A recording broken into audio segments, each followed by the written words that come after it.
इस बार आप सभी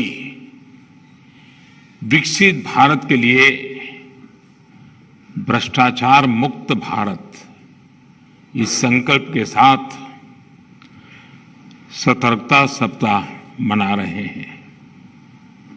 ये संकल्प आज के समय की मांग है, प्रासंगिक है और देशवासियों के लिए इतना ही महत्वपूर्ण है। साथियों, विकसित भारत के लिए विश्वास और विश्वसनीयता ये दोनों बहुत आवश्यक है।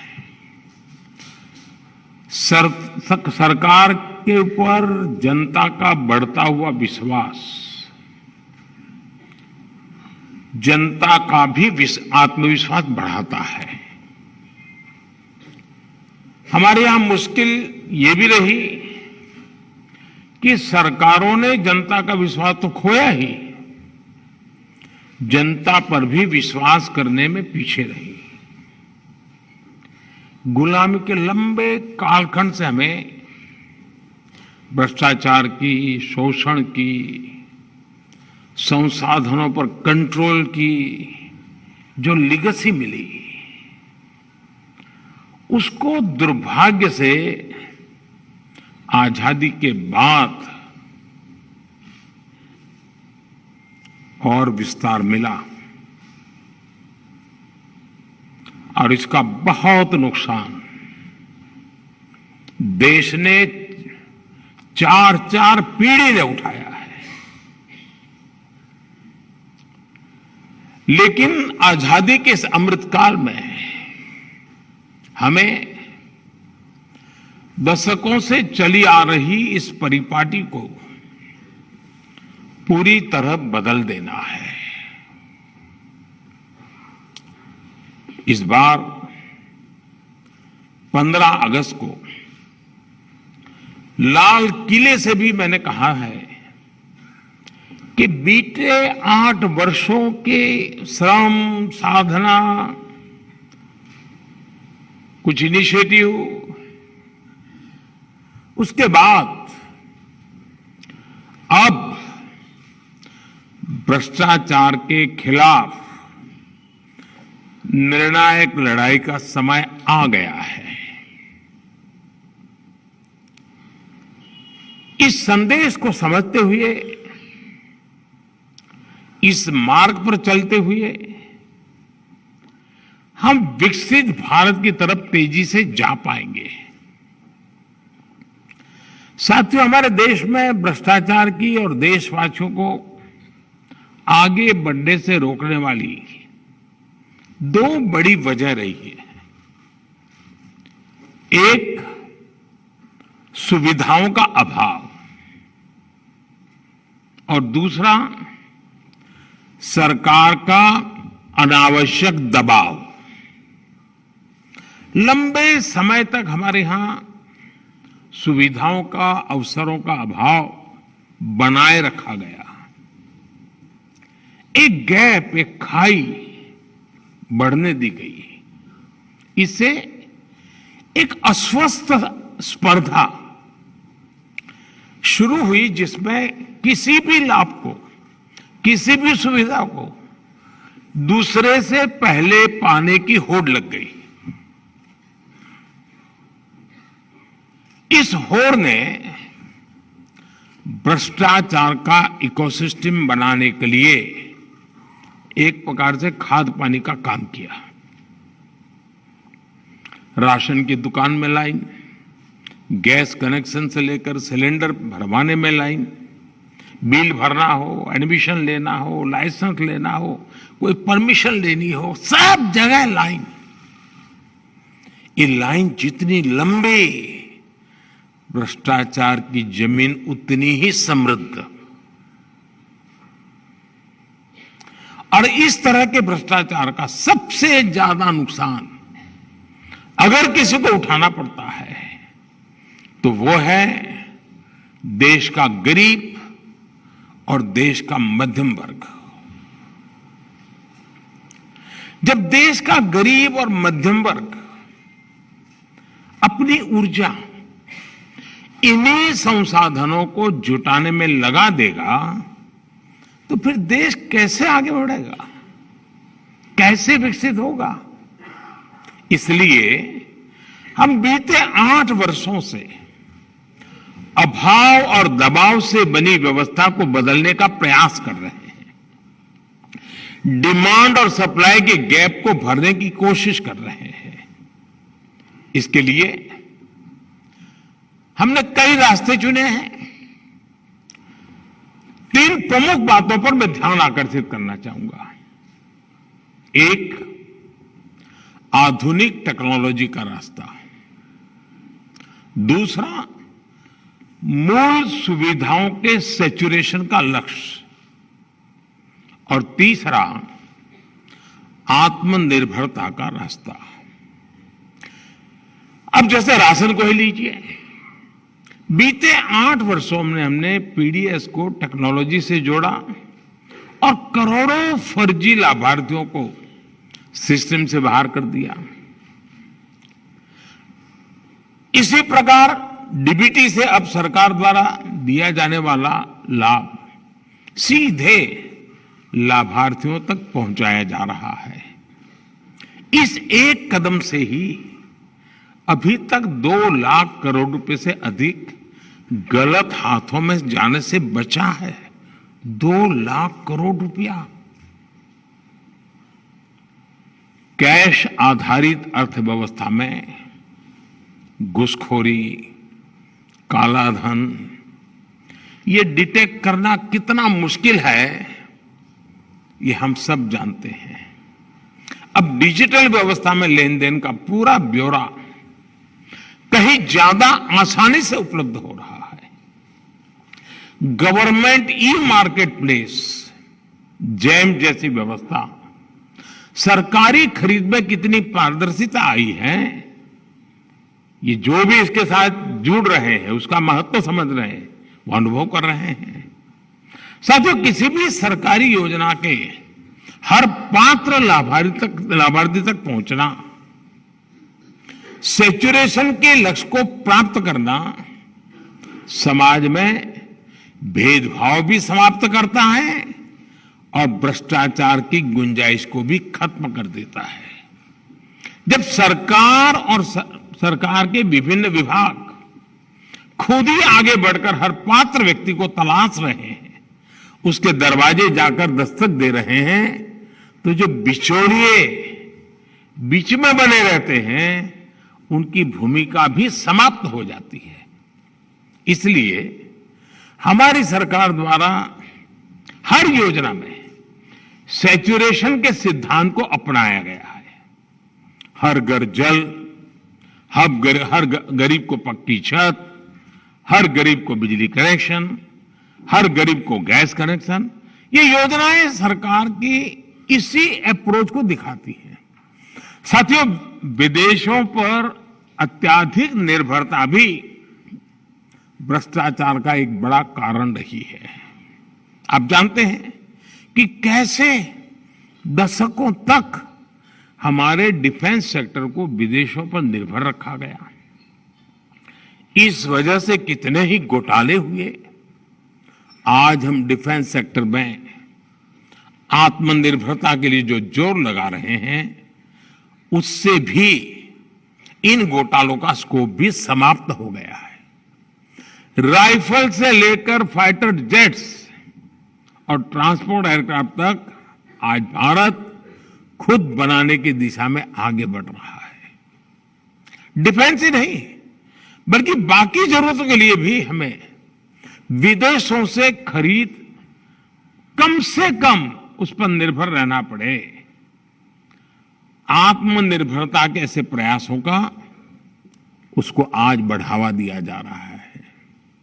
साथियों, सीबीसी पारदर्शिता सुनिश्चित करने के लिए सबके प्रयास को प्रोत्साहित करने वाला संगठन है। और पिछली बार मैंने आप सभी से प्रिवेंटिव विजिलेंस पर ध्यान देने का आग्रह किया था।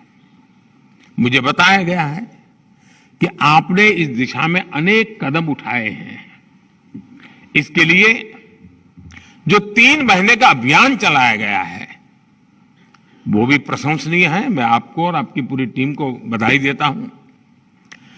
और इसके लिए ऑडिट का, इंस्पेक्शन का एक पारंपरिक तरीका आप अपना रहे हैं, लेकिन इसको और आधुनिक, अधिक टेक्नोलॉजी ड्रिवन कैसे बनाएं, इसको लेकर भी आपको जरूर सोचते रहे हैं और सोचना भी चाहिए।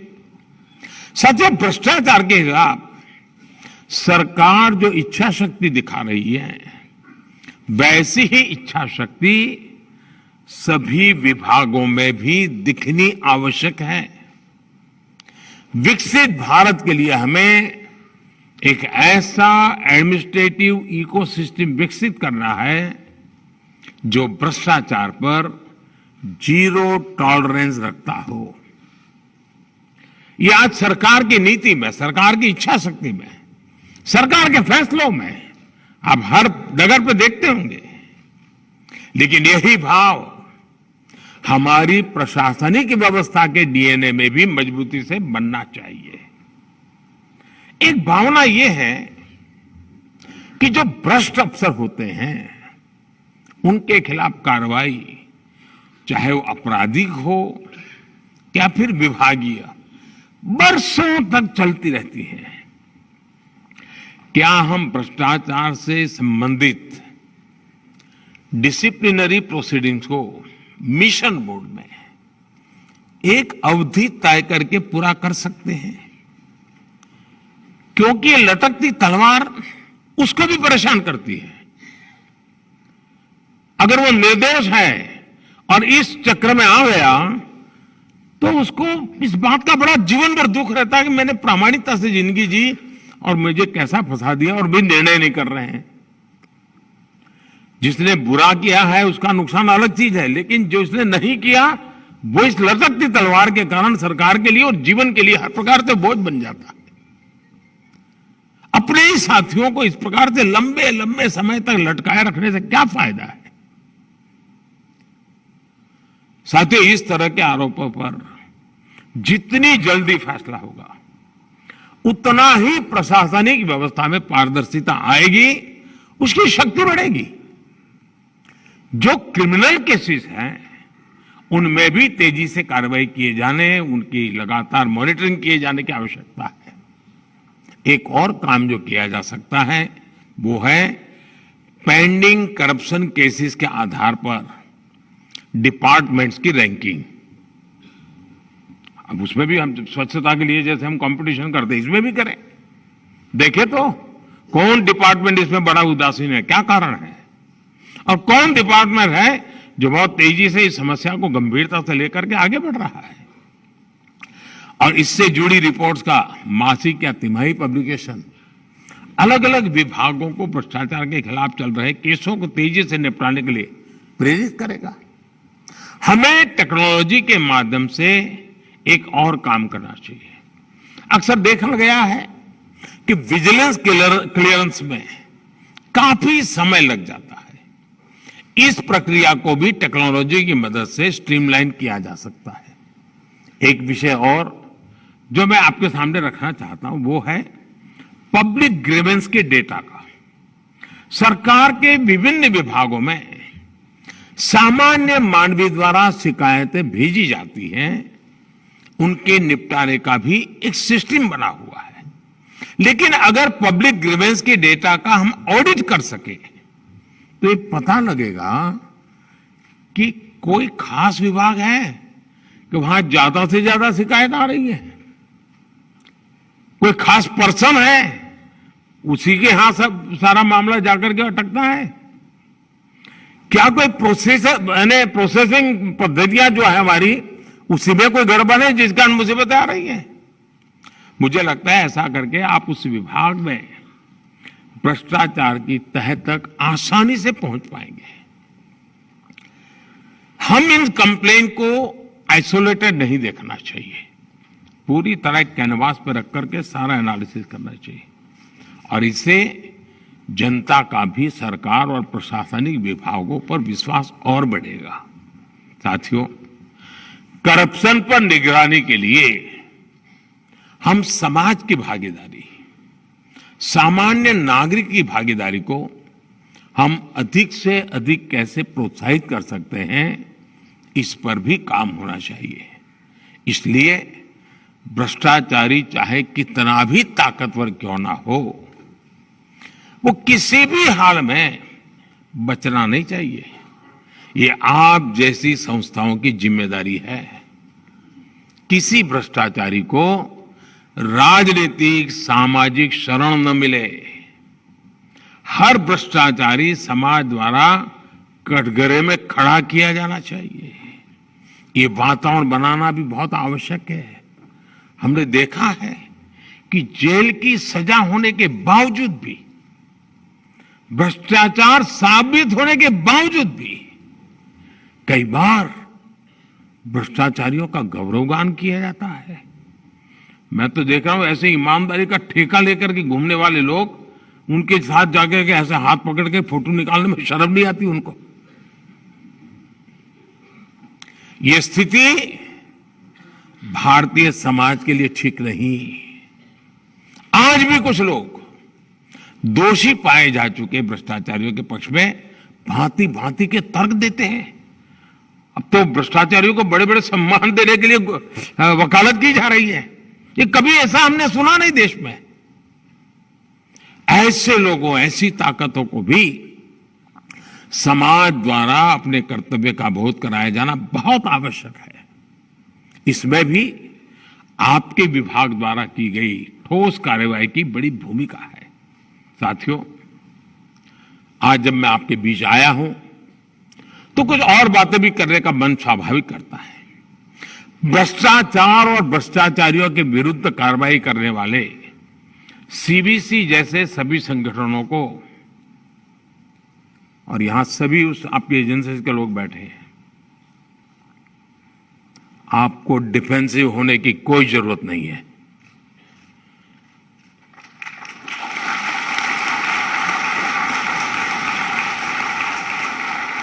अगर देश की भलाई के लिए काम करते हैं तो अपराध बोध में जीने की जरूरत नहीं है दोस्तों।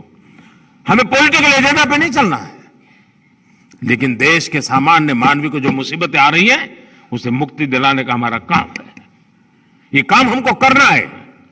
और जिनके वेस्टेड इंटरेस्ट है वो चिल्लाएंगे, वो इंस्टीट्यूशन के गले घोंटने की कोशिश करेंगे। इस इंस्टीट्यूट में बैठे हुए समर्पित लोगों को बदनाम करने का प्रयास किया जाएगा। ये सब होगा। मैं लंबे अरसे तक इस व्यवस्था से निकला हुआ दोस्तों। लंबे अरसे तक हेड ऑफ द गवर्नमेंट के रूप में काम करने का मुझे अवसर मिला है। मैंने बहुत गालियां सुनी, बहुत आरोप सुने दोस्तों। कुछ बचा नहीं मेरे लिए, लेकिन जनता जनार्दन ईश्वर का रूप होती है।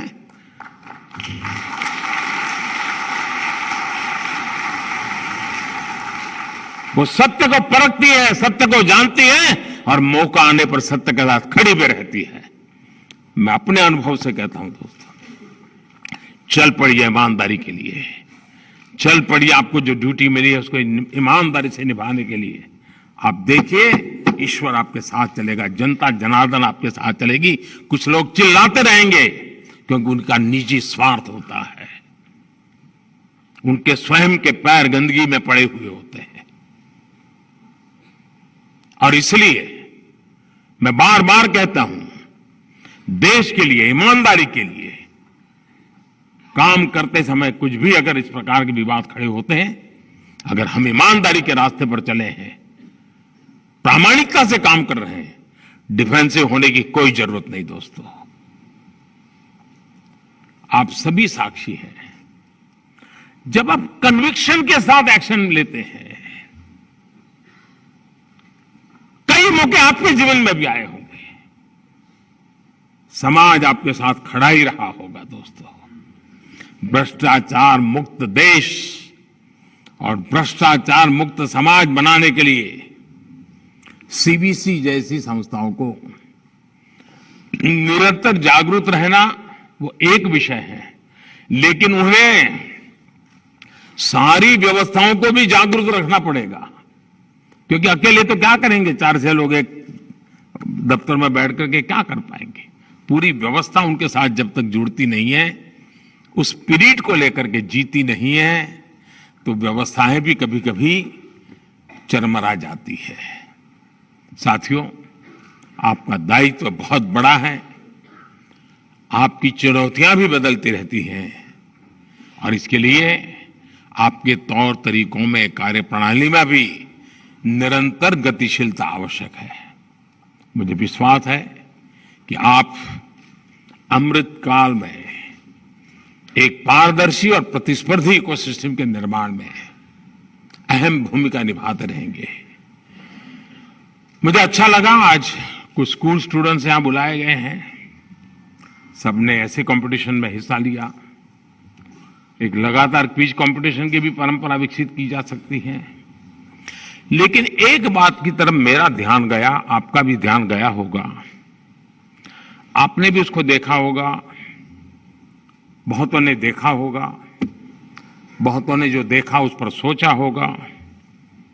मैंने भी देखा, मैंने भी सोचा। सिर्फ 20% पुरुष भ्रष्टाचार के खिलाफ की लड़ाई में इनाम ले गए, 80% बेटियां ले गई।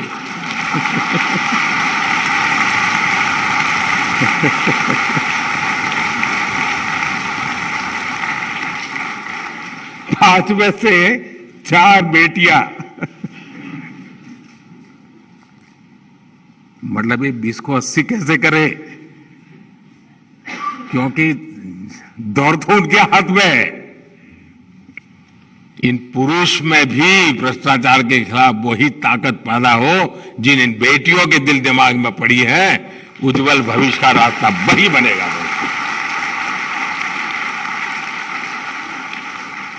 लेकिन आपके इस प्रिवेंटिव इस दृष्टि से ये एक अभियान अच्छा है कि बच्चों के मन में भ्रष्टाचार के खिलाफ एक नफरत पैदा होनी चाहिए। जब तक गंदगी के खिलाफ नफरत पैदा नहीं होती, स्वच्छता का महत्व समझ नहीं आता है। और भ्रष्टाचार को कम ना आके पूरी व्यवस्था को चरमरा देता है, पूरी व्यवस्था को चरमरा देता है। और मैं जानता हूं इस पर बार बार सुनना पड़ेगा, बार बार बोलना पड़ेगा, बार बार सजग रहना पड़ेगा। कुछ लोग अपनी शक्ति इसलिए भी लगाते हैं कि इतने कानूनों में से बाहर कैसे रह करके सब किया जाए। वो ज्ञान का उपयोग वो भी करते हैं, एडवाइस भी करते हैं इसके लिए कि इस दायरे के बाहर करो, कोई प्रॉब्लम नहीं होगा। लेकिन अब दायरा बढ़ता ही चला जा रहा है। आज नहीं तो कल कभी न कभी तो समस्या आनी है और अब बचना मुश्किल है जी। टेक्नोलॉजी कुछ न कुछ तो सबूत छोड़ रही है। जितना ज्यादा टेक्नोलॉजी की ताकत का उपयोग होगा, हम व्यवस्थाओं को बदल सकते हैं और बदली जा सकती है। हम कोशिश करें। मेरी आप सबको बहुत बहुत शुभकामनाएं हैं। धन्यवाद भाइयों।